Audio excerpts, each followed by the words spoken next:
네, 오늘은 다시 찾은 생명이라는 제목으로 말씀을 전하도록 하겠습니다. 오늘 본문의 내용은 우리가 많이 들어서 알고 있는 이 소위 탕자의 비유라고 불리우는 아주 유명한 내용입니다. 여러분들 이 내용은 사실 어린 시절부터 많은 설교에 이제 등장하고 있기 때문에 대략적인 내용을 다 아실 거라 생각이 듭니다. 다 아시죠? 네, 많이 아실 겁니다. 그렇다면 이제 탕자가 조금 어떠한 구체적으로 행동을 했는지를 잠시 살펴보도록 하겠습니다. 오늘 우리가 읽은 본문은 아니지만 11절과 12절의 내용을 보게 되면요, 이렇게 이야기를 하고 있습니다. 어떤 사람에게 두 아들이 있었는데 둘째가 아버지에게 유산을 먼저 달라라고 하는 요청을 하자 아버지가 유산을 주었다, 이렇게 이야기하는 내용입니다. 아버지에게 자신의 재산의 상속분을 미리 달라, 이렇게 요청을 한 겁니다. 그리고 그것을 얻어냈다라는 거죠. 신명기 21장 17절을 보게 되면요, 어떤 내용이 있냐 하면요, 유대인들은 재산을 상속을 할 때에 이 장자, 큰아들이죠, 이 큰아들에게는 3분의 2를 주고요, 차자인 둘째에게는 3분의 1을 주었다라는 것이 이 관례라고 합니다. 그런데 이 아버지가 살아있을 때의 상속이 이루어지면 그 양이 훨씬 적어진다라고 합니다. 이런 경우에 차자의 경우에는 재산의 한 9분의 1 정도를 상속받았던 것으로 추정한다고 합니다. 그래서 이 탕자가 지금 상속받은 재산의 양이 얼마나 되는지 정확히는 알 수는 없지만 어찌되었든지 이 본문에 나오는 이 둘째 아들인 탕자의 요구는 잘못된 겁니다. 왜 잘못됐습니까? 원래 상속은 아버지의 임종이 임박했을 때에 이루어지는 것이 관례이기 때문에 그렇죠. 그럼에도 아버지가 이 작은 아들에게 재산을 나눠준 이유는 무엇이겠습니까? 아마도 이 작은 아들이 끈질기게 요구했기 때문으로 생각을 할 수 있습니다.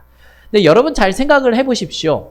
사실 이 작은 아들에게 재산은 있는 겁니까? 없는 겁니까? 없는 거죠. 이것은 아버지의 재산이기 때문에 그렇습니다. 그렇죠? 이와 같은 사실을 무시하고 아버지한테 내 것을 달라라고 하는 것은 작은 아들이 무지해서 그럴 수도 있지만 너무 불효막심한 행동이고 철없는 행동이다라고 우리는 생각할 수 있다라는 겁니다. 그렇다면 이 탕자가 이렇게 배은망덕한 행동을 하는 이유가 어디에 있을까요? 여러분, 이유가 뭐라고 생각을 하십니까? 아마 그가 아버지와 함께 사는 것보다는 아버지를 떠나서 자신의 의도대로 또 자신이 원하는 대로 살아보려는 허황된 생각을 가지고 있었던 것 같습니다. 한마디로 탕자가 자유를 꿈꿨던 것 같아요. 그런데 아버지는 의외로 이 철없는 아들의 요구를 지금 들어주고 있죠. 작은 아들이 자신의 이 몫을 아버지한테 받게 되자 즉시 집을 떠나버립니다.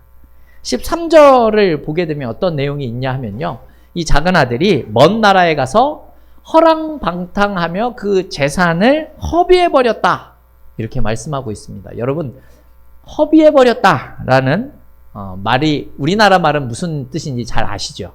그런데 여기 나오는 원문을 살펴보면요, 어떤 내용인가 하면요, 여러분 곡식 중에 쭉정이가 있지 않습니까? 이 쭉정이를 곡식 알갱이로부터 분리시키기 위해서 공중으로 던지는 행위라고 합니다. 여러분 혹시 키질 아세요? 키질?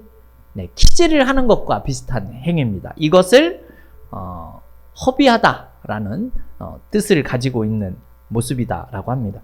탕자가 마치 자신의 재산을 어떻게 했냐면 공중에 던져버리는 것과 같은 행위를 했다라는 겁니다. 그리고 또 나오는 내용이 뭡니까? 이 허랑방탕이라는 말이 나옵니다. 허랑방탕, 우리가 많이 들어서 어떤 내용인지 대충은 알고 있지만 여러분 여기에는 또 우리가 알고 있는 내용과는 좀 다른 뜻을 가지고 있습니다. 이 원문에 허랑방탕이라는 뜻은 어떠한 내용인가 하면요, 구원에 합당하지 않은 이라는 뜻을 가지고 있는 말입니다. 즉 무슨 뜻입니까? 단순히 돈을 낭비했다라는 뜻이 아니라 구원에 합당하지 않은 용도로 재산을 다 소비했다라는 뜻이 되는 것이죠. 우리가 알고 있는 내용과 조금 다르지 않습니까? 그죠? 이런 내용을 뒷받침하는 내용이 이 30절에서 형의 증언에서 나오는데요. 우리 30절 말씀을 같이 한번 읽어보도록 하겠습니다. 30절입니다. 아버지의 살림을 창녀들과 함께 삼켜버린 이 아들이 돌아오매 이를 위하여 살찐 송아지를 잡으셨나이다. 아멘. 이 30절에 무슨 내용이 나옵니까? 이 아들이 창기와 함께 아버지의 재산을 다 소비했다, 써버렸다, 이렇게 말씀하고 있습니다. 13절에 허랑방탕했다라는 내용의 근거가 되는 그런 말씀이지요. 탕자는 아버지에게 물려받은 이 재산을 구원에 합당하지 않은 용도로 전부 다 사용해버렸다, 허무한 삶을 살았다, 이렇게 말을 하고 있는 겁니다. 여러분, 이 구원에 합당하지 않다라는 말을 사용하니까 잘 와닿지 않은 내용인 것 같은데요. 이런 겁니다. 더 쉽게 말씀을 드리면 자신의 육체적인 쾌락을 위해서 재산을 다 허비했다라는 겁니다. 자신이 추구하는 자유를 위해서 아버지의 재산을 가지고 나와서 나만의 쾌락을 만족시키기 위해 모든 재산을 다 써버린 겁니다. 근데 문제가 뭐죠? 재산을 다 탕진하고 나니까 그 지역에 기근이 왔다라는 이런 표현이 14절에서 나옵니다. 탕자가 이곳에 재산을 가지고 왔을 때 이곳은 너무나도 살기 좋은 그러한 곳이었고 자신의 자유를 실현할 수 있는 곳이다, 이렇게 생각을 했다라는 겁니다. 그리고 이곳엔 뭐가 없습니까? 아버지의 간섭도 없고 훈계도 없습니다. 또 도덕적인 사슬도 없습니다. 내가 주인이 된 곳이고 내가 원하는 대로 나 자신만을 위해서 살아가는 곳이다 라는 겁니다.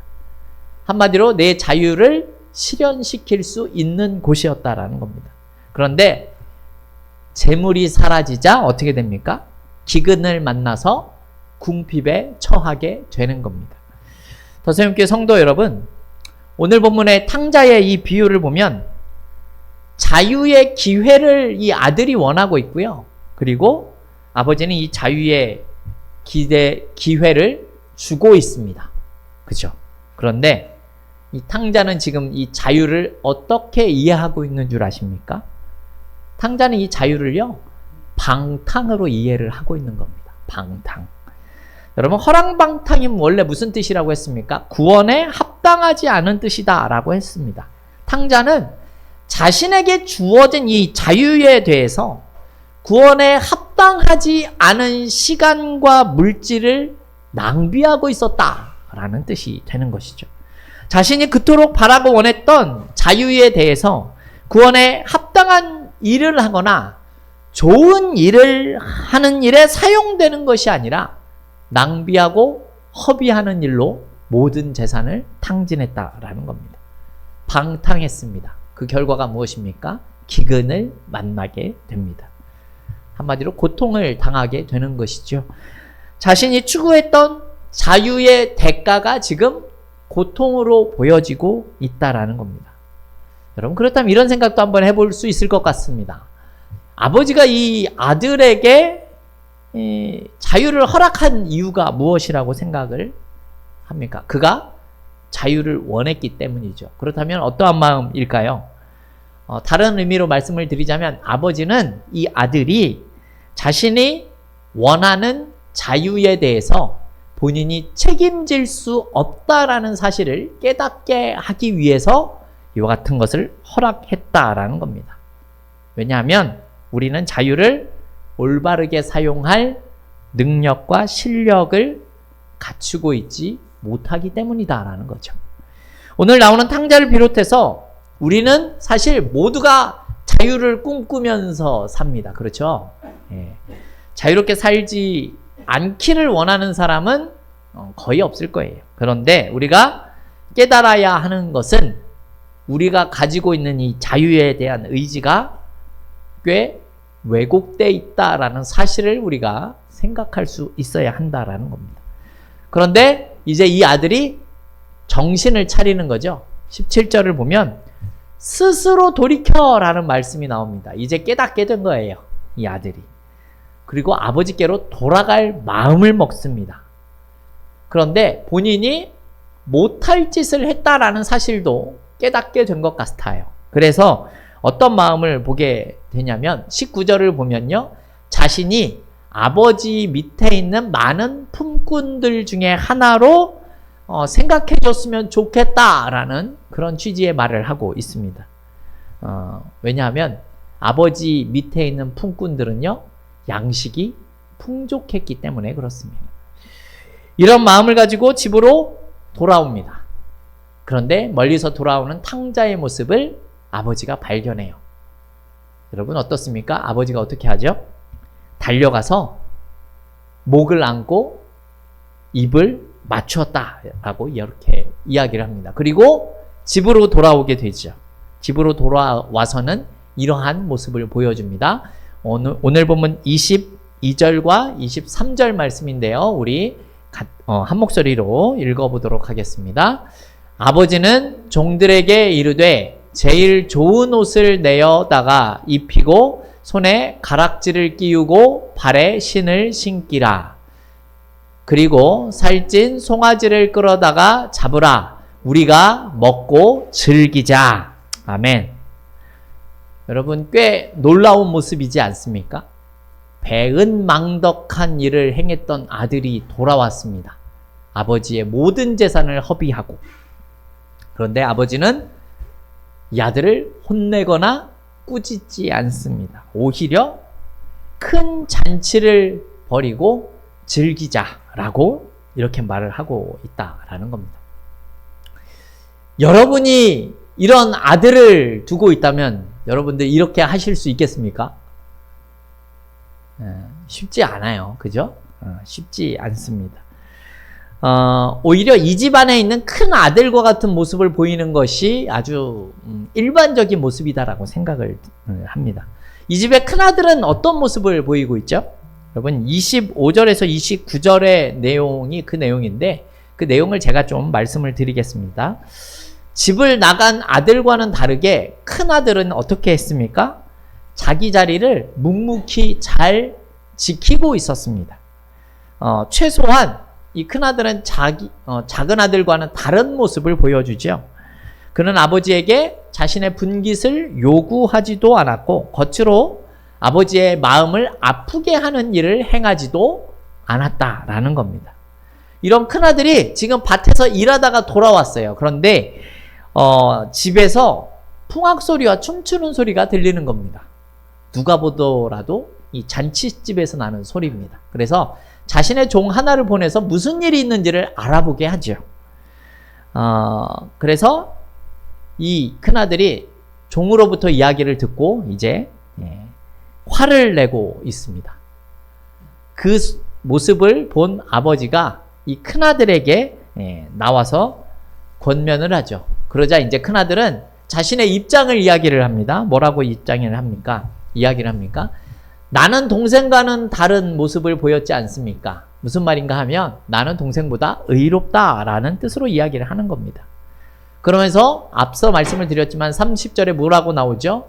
이 아버지의 살림을 창기와 함께 먹어버린 아들이었다라고 이렇게 말을 하고 있습니다. 작은 아들은 이렇게 했지만 나는 그렇게 한 일이 없다라고 이야기를 하는 거예요. 그죠? 자신은 그동안 열심히 살았는데 아버지는 저에게 염소 새끼 한 마리도 준 적이 없지 않습니까? 이렇게 물어보고 있습니다. 그런 동생인데 송아지를 잡고 가락지를 끼워주고 신을 신기고 좋은 옷을 입히는 것을 이해할 수 없다라는 겁니다. 여러분 생각하시기엔 어떻습니까? 이 큰아들이 잘못한 겁니까? 큰아들의 생각이 잘못됐을까요? 어떨 것 같으세요? 사실 큰아들의 말을 들어보면 정황상 다 이해가 되는 말이긴 합니다. 그렇죠? 이런 큰아들에 대해서 아버지는 틀렸다라는 말을 사용하지는 않습니다. 하지만 이런 표현을 하고 있습니다. 무슨 표현인가 하면 우리 32절에 나와 있는데요. 32절 말씀 같이 한번 읽어보겠습니다. 내 동생은 죽었다가 살아났으며 내가 잃었다가 얻었기로 우리가 즐거워하고 기뻐하는 것이 마땅하다 하니라. 아멘. 여러분, 지금 성경이 말하고 있는 내용 중에 큰아들의 문제가 뭐라고 이야기를 하는 것 같습니까? 큰아들이 생각하는 기준은 뭐냐면요. 옳고 그름입니다. 큰아들의 기준은 옳고 그름이에요. 옳고 그름이라는 범위 안에서 생각을 해보면 큰아들은 자신은 잘한 사람이고 작은 아들은 잘못한 동생이다. 벌을 받는 것이 마땅하다. 이런 생각을 가졌다라는 겁니다. 하지만 아버지 입장에서 이 작은 아들인 탕자는 어떻게 생각하고 있는 것 같습니까? 옳고 그름으로 생각하는 것 같습니까? 그렇지 않죠. 아버지의 기준은 무엇인가 하면요. 생명을 기준으로 생각을 하고 있다라는 겁니다. 생명. 죽었다가 살아났다라고 지금 말을 하고 있고요. 잃었다가 다시 얻었다라는 이런 표현을 하고 있는 것을 우리가 기억할 수 있어야 한다라는 겁니다. 여러분, 우리가 여기서 생각해 볼 수 있는 내용이 무엇인 것 같습니까? 오늘 본문의 아버지는요, 이 자신의 아들을 옳고 그름으로 생각하는 것이 아니라 죽었다가 살아났다라는 것으로 보고 있다라는 겁니다. 죽었던 아들이 살아서 돌아왔다라고 지금 이야기하고 있다라는 겁니다. 여러분 혹시 그 옛날 영화인데요. 라이언 일병 구하기라는 영화를 혹시 아십니까? 알고 있는 친구가 있네요. 이게 몇 년도 개봉했냐면요. 1998년도입니다. 여러분 태어나지 않았을 때죠? 네, 굉장히 재밌게 본 영화입니다. 전 직접 영화관 가서 봤는데요. 라이언 일병 구하기의 내용은 이렇습니다. 배경은요. 2차 세계대전 중에 노르망디 상륙 작전이에요. 여러분들 많이 들어서 알고 있는 이런 배경 속에서 미국의 행정부가 이 전사자 명단을 작성을 하고 있었습니다. 그런데 충격적인 사실을 하나 발견을 하게 돼요. 뭔가 하면요. 이 라이언 일가에서 사형제가 있었는데 이 사형제가 다 전쟁에 참여한 겁니다. 그런데 사형제가 며칠 간격을 두고 다 죽은 거예요. 그래서 하나 남은 막내 아들을 죽게 할 수는 없다. 이 아들을 라이언가로 다시 돌려보내야 한다. 라고 생각을 하는 겁니다. 그래서 이 라이언 일병을 구하는 특별한 작전을 지시를 하게 되는 거예요. 그래서 8명의 대원들을 모아서 팀을 결성합니다. 그리고 라이언 일병을 찾아 나서요. 그런데 라이언 일병이 이 프랑스 전선에 투입이 됐었는데 지금은 어떤 다리를 사수하기 위해서 투입이 되어져 있는 상황인데 안 좋은 상황이 무엇인가 하면 그 지역을 지금 독일군이 에워싸고 있다라는 겁니다.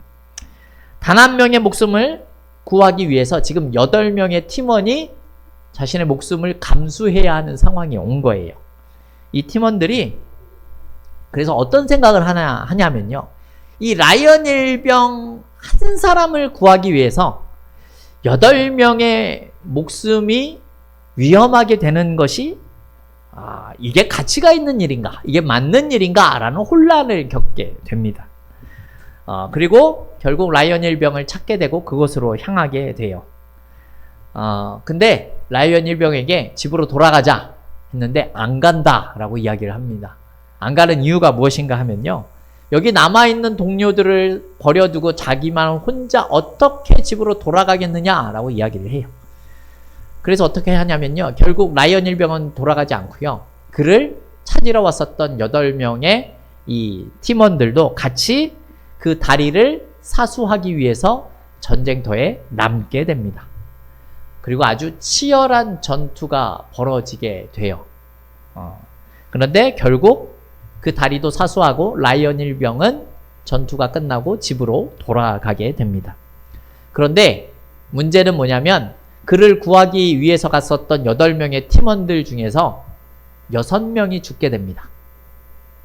결론적으로 라이언 일병을 구하기 위해서 6명이 희생되었다라는 내용이에요. 성도 여러분, 라이언 일병 한 사람을 구하기 위해서 지금 6명이 희생했습니다. 생명 하나를 구하기 위해 또 다른 생명을 지불하고 있습니다. 여러분, 그렇다면 이것은 가치 있는 지불입니까? 가치 있는 희생입니까? 아니면 개죽음을 당한 겁니까? 여러분, 복음을 위하여 선교지에 나가서 죽어가는 선교사들의 희생은 가치 있는 희생입니까? 아니면 개죽음을 당하는 겁니까? 여러분, 복음을 위해 죽는다라는 말을 다른 표현으로 하게 되면요, 사람을 살리기 위해서 자신의 목숨도 버릴 수 있었다라는 뜻입니다. 오늘 본문에 나오는 아버지는요, 죽었다 살아난 자신의 아들을 만난 것이 너무나 기뻐서 그래서 지금 잔치를 벌이고 있다라는 겁니다. 여러분, 잔치를 벌이는 비용이 얼마나 들어갔고 이놈이 내 재산을 얼마나 까먹었는지를 살펴보는 것이 아니라 죽었던 아들을 다시 찾았다라고 지금 이야기를 하고 있다라는 것이죠. 왜 그렇죠? 그 돌아온 아들이 그 생명이 너무나 기쁘기 때문에 그렇습니다. 사실 이 자리에 있는 부모님들은 다 공감하실 내용일 거예요. 자식이 죽어가는데 여러분, 그 자식을 살릴 수만 있다면 부모님이 어떠한 희생인들 안 치르시겠습니까? 그죠? 부모님들은 자식을 위해서 자신의 목숨도 내놓을 수 있는 그런 분들입니다. 오늘 나오는 이 아버지의 마음도 그와 같은 거예요. 여러분, 재산 조금 허비하는 게 뭐가 그런 문제가 될 수 있느냐라는 것이죠.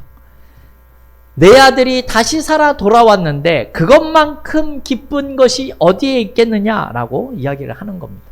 근데 이 내용이 이 누가복음 15장 전체에 나오고 있습니다. 3절부터 7절에 보면 잃은 양의 비유가 나와요. 여기서 잃은 양 한 마리를, 양을 한 마리 잃어버렸는데 99마리의 양을 두고 이 잃어버린 한 양을 찾으러 갔다라는 내용이 나와요.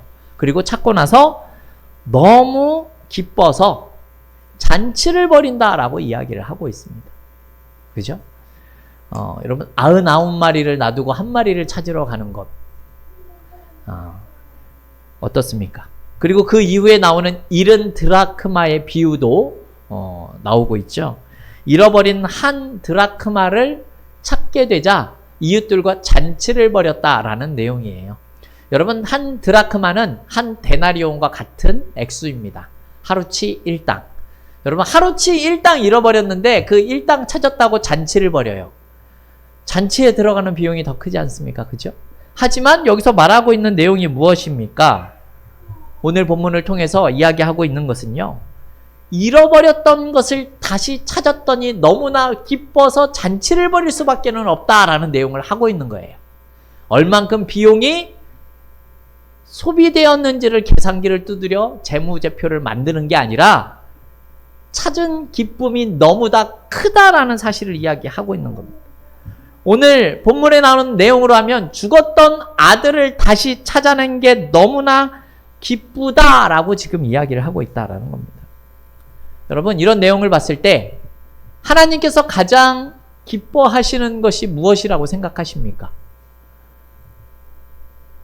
여러분, 바로 사람의 생명입니다. 생명. 교회는요, 그리고 기독교는요, 생명에 관한 종교입니다. 사람의 생명을 살리는 일에 사실 그 목적이 있다라는 뜻입니다. 잘했냐 잘못했냐만을 따지고 있으면 여러분, 단 한 사람도 구원받을 사람은 없는 거예요. 옳고 그름만 생각하면 우리는 어떤 모습이 남는 줄 압니까? 서로 비난만 하는 겁니다. 입만 열면 서로 비난하는 거예요.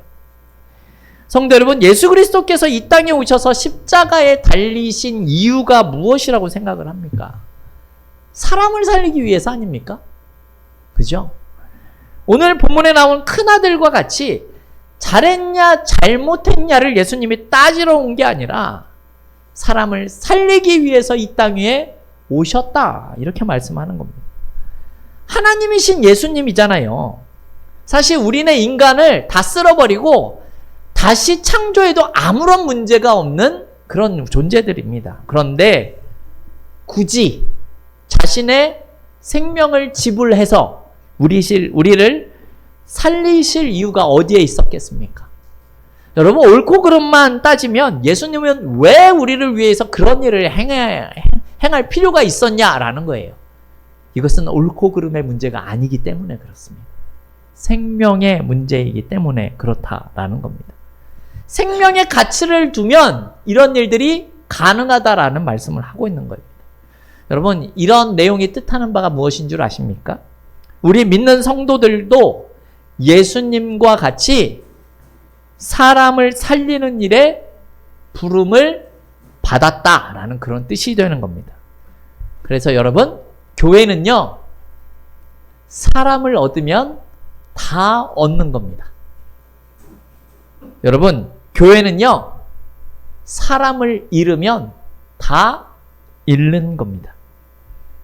여러분, 교회가 전도를 하는 이유가 뭐라고 생각합니까? 여러분, 왜 굳이 돈을 들여서 전도를 해요? 하나님이 기뻐하시기 때문에 그래요. 그런 일들을 해서라도 사람의 생명을 살려내면.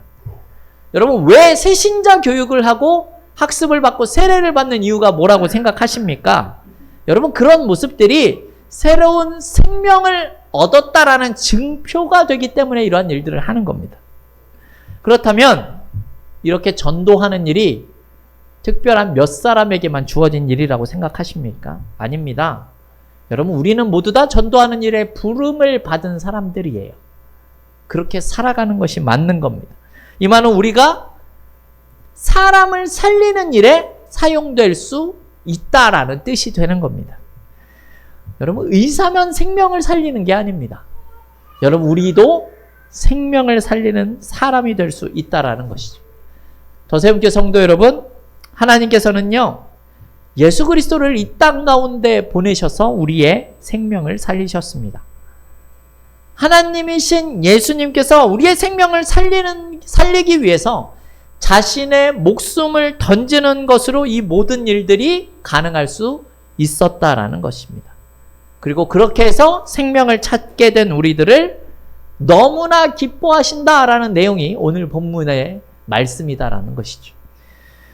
여러분, 예수 그리스도께서 생명을 지불하시고 우리를 살렸다라는 것은요, 여러분, 우리의 생명의 값어치가 예수님의 생명의 값어치와 같다라는 뜻이 되는 겁니다.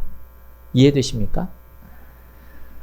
예수님의 생명의 가치를 가진 우리가 다른 생명을 살리는 일에 사용될 수 있는 저와 여러분이 다 되어질 수 있기를 주님의 이름으로 축원합니다.